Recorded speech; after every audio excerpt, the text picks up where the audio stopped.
Hi everyone, this is my presentation on the resting membrane local potentials and action potentials. We're going to first start out with resting potentials. The membrane has a resting potential due to the electrolytes in the ECF and ICF. The ECF stands for extracellular fluid and the ICF stands for intracellular fluid. In the intracellular fluid we have potassium ions and cytomatic amino ions, and then we also have sodium ions in the ECF. The membrane is polarized at this point. There's not much moving around. Some potassium and some sodium ions are traveling back and forth, but the membrane level is negative 70 millivolts.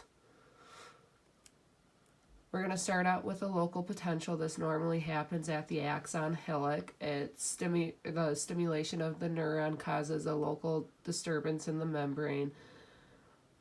Typically the dendrite gets the signal from another cell and it spreads to the soma, travels down the axon hillock to the axon and synaptic knobs.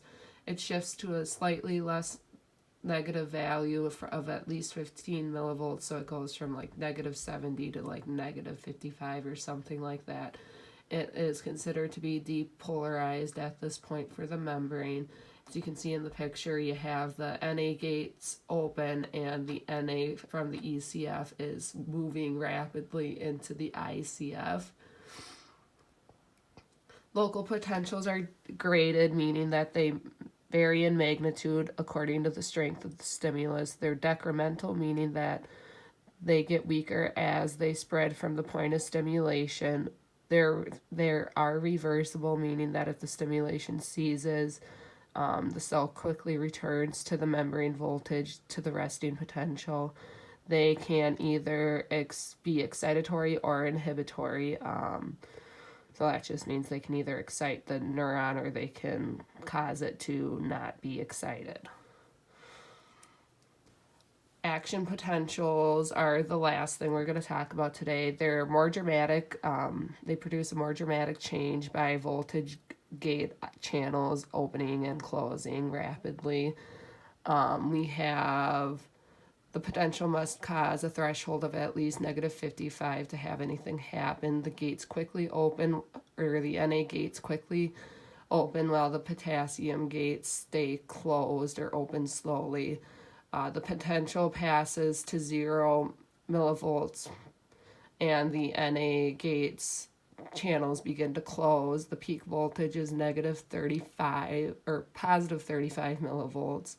The membrane is positive and the outside is negative at this point. Potassium channels are open fully when the voltage is at the peak and the Na gates are closed. The outflow of the potassium ions cause the membrane to repolarize.